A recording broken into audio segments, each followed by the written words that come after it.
So I was looking for a wireless mouse for my work laptop, and of course I went to Amazon, and when I searched it in the search bar, this was the top mouse that came up. So of course it sparked my curiosity and I clicked on it, and look at all the reviews it has, and look at the stars that it has for all those reviews. Also, the price of this mouse really surprised me. We'll talk about that at the end of the video, of course, but I wanted to know what features this mouse had that made it #1 on Amazon. So guys, welcome to a new episode of Tech on a Budget, where we're going to talk about the #1 wireless mouse sold on Amazon. Here we go.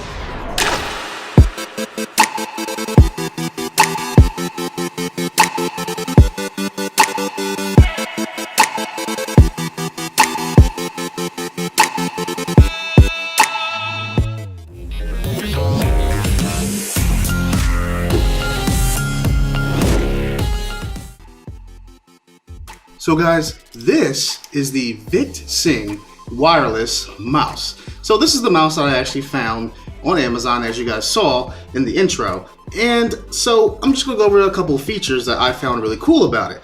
So the first feature that I wanna talk about is it's 2.4 gigahertz wireless signal.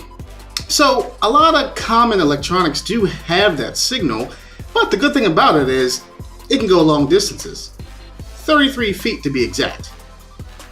Let's test that out. 1 second. So I'm going to do a little experiment. I'm going to see if it really can go about 30 feet and still work. So I have my laptop set up over here in one corner of my room, and then I'm going to go to the other corner, well actually outside of this room and into the hallway, which measures about 30 feet. Just go hit the play button and just see if it really works. So here we go.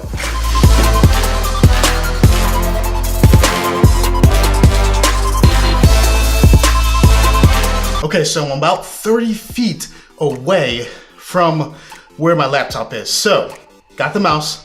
Let's press the button, see if I hear anything. It's true.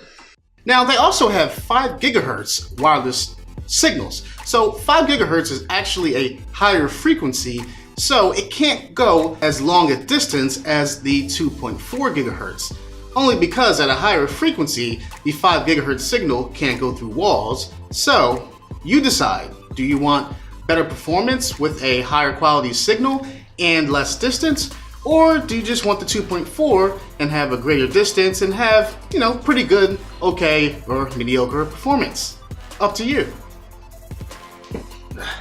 So, another cool feature about this mouse that I found really interesting was it has adjustable DPI on here. So if you guys can see this button right here in the middle, it actually says CPI, but basically the same thing as DPI. You can actually press this button and it will change your DPI. Now they are all preset. You cannot actually customize the DPI, the speed of the pointer, but I mean, it's still pretty cool that you have a mouse like this that has adjustable DPI. A lot of gaming mice actually have this feature, and I thought that was really cool. So another thing that this mouse has is it will time out after about 8 minutes of not being used. So the mouse will shut itself off to conserve power, and once you click any of these buttons, it will come back and have the same exact DPI setting that you set for it.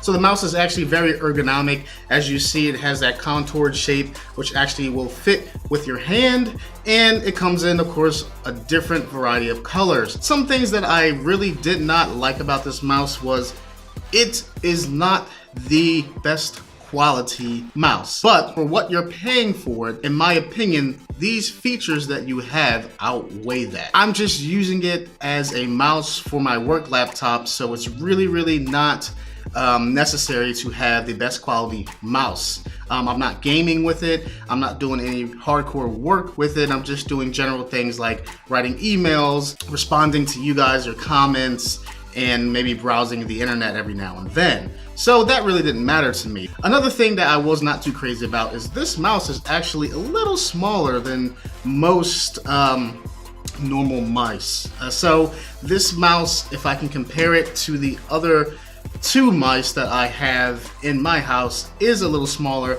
I'll put some B-roll up of that so that way you can see the size comparisons. But for someone like me who actually has pretty small hands, if I'll just admit it, it wasn't too bad for me. But there are people that do have bigger hands, and it might be a little uncomfortable for those people. Just giving you guys a heads up. So it's kind of for you to decide. If that doesn't matter because of the price, then that's up to you. So all in all, the features of this mouse do outweigh the cons in my opinion. And for the price, you really can't beat that. So the price of this mouse on Amazon was $10. So $10, you get all these features, and if you guys saw on Amazon, this had 4.5 stars with 17,000 reviews. No wonder it was #1 when it popped up in my search. So if you guys know any other budget mice that have better features, or maybe features that are just as good as this mouse that we talked about, let me know down in the comments and we can talk about it. Or if you've actually used this mouse, let me know down in the comments. So that's it for this episode of Tech on a Budget, guys. Don't forget to hit that like button if you like what you see, and if you love it, consider subscribing. When you do subscribe, hit that bell icon so you get notified when I upload videos, and I will see you in the next episode of Tech on a Budget.